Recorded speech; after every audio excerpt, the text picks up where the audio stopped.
Bismillahirrahmanirrahim. Assalamualaikum warahmatullahi wabarakatuh. Selamat siang, salam sejahtera untuk kita semua. Salam Om Swastiastu, Namo Buddhaya, salam kebajikan. Dewan juri yang terhormat, sebelumnya perkenalkan terlebih dahulu, nama saya Rani Saniati Purnomo selaku pembicara pertama dari tim pemerintah. Dan saya Andra Ramadan selaku pembicara kedua dari tim pemerintah. Glorifikasi tanpa esensi. Dewan juri yang terhormat, dengan ini tim pemerintah sangat setuju dengan mosi yang diajukan bahwasannya Dewan ini menyesali glorifikasi karir spesialis. Dewan juri yang terhormat, dari mosi tersebut kita dapat mengambil kata kunci. Yang pertama itu glorifikasi, yang kedua itu karir, dan yang ketiga spesialis. Nah, di sini kita akan bahas satu persatu tentang pengertian dari kata kunci tersebut. Yang pertama, pengertian glorifikasi. Dewan juri yang terhormat, glorifikasi itu merupakan hak memuliakan atau hak istimewa dan hak meluhurkan. Yang kedua yaitu pengertian dari karir. Pengertian dari karir sendiri yang pertama itu kemajuan seseorang dalam suatu lapangan pekerjaan, atau karir juga bisa disebut dengan suatu pekerjaan. Dan yang ketiga, pengertian dari spesialis.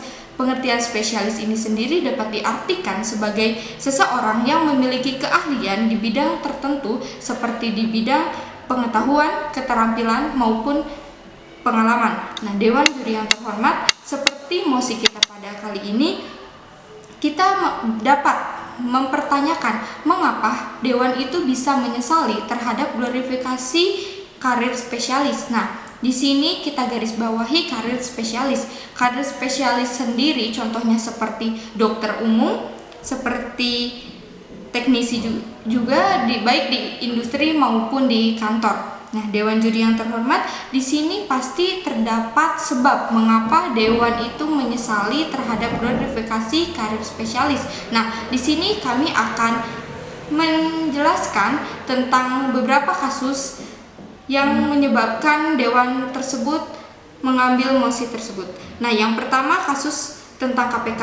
Nah, KPK ini dilakukan oleh seseorang yang mempunyai karir spesialis. Contohnya saja seperti mantan Bupati Bogor. Mantan Bupati Bogor ini melakukan tindak pidana korupsi pada tahun 2002 dan data ini diambil dari nasional.tempo.com. Nah, fakta yang kedua atau kasus yang kedua yaitu glorifikasi dalam public figure. Nah, Dewan juri yang terhormat, glorifikasi di sini itu public figure telah melakukan kesalahan, apakah ia akan diberikan hukuman setelah ia keluar dari penjara, entah itu pembatasan dari jam tayangnya. Dan glorifikasi ini muncul pada tahun 2021 dan dilansir dari bbc.com. Kasus yang ketiga yaitu glorifikasi gelar akademis, di mana glorifikasi ini diambil dari tempo.com pada tahun 2021.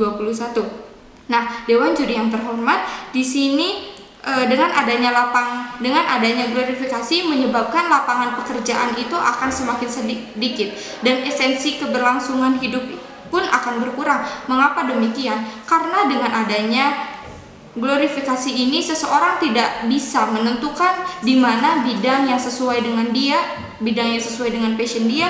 Karena adanya glorifikasi ini, seseorang akan mengikuti kemana arah dari lapangan pekerjaan yang ada.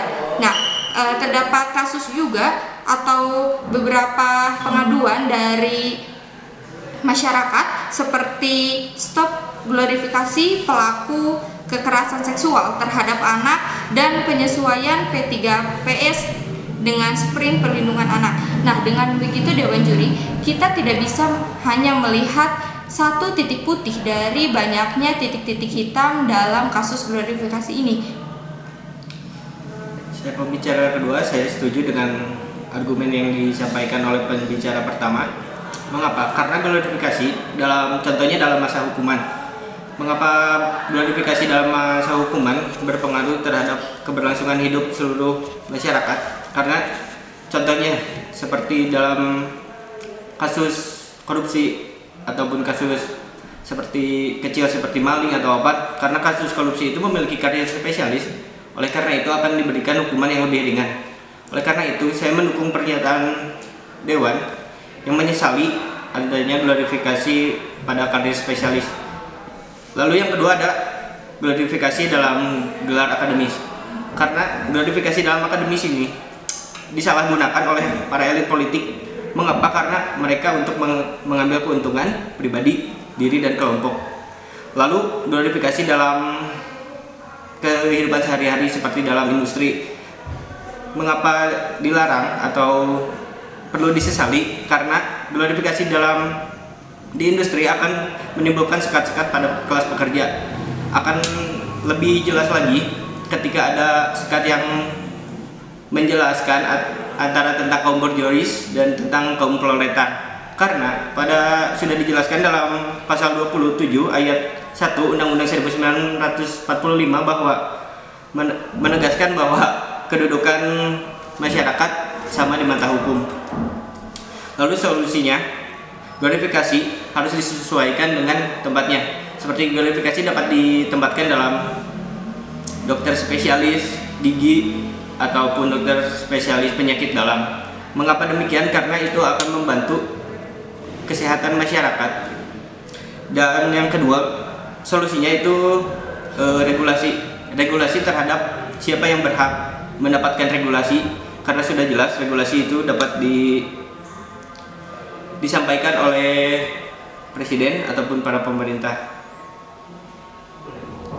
Dewan juri yang terhormat, berikut argumentasi dari pembicara pertama dan pembicara kedua dari tim pemerintah.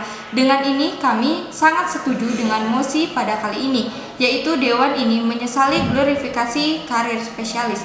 Terima kasih, glorifikasi tanpa esensi.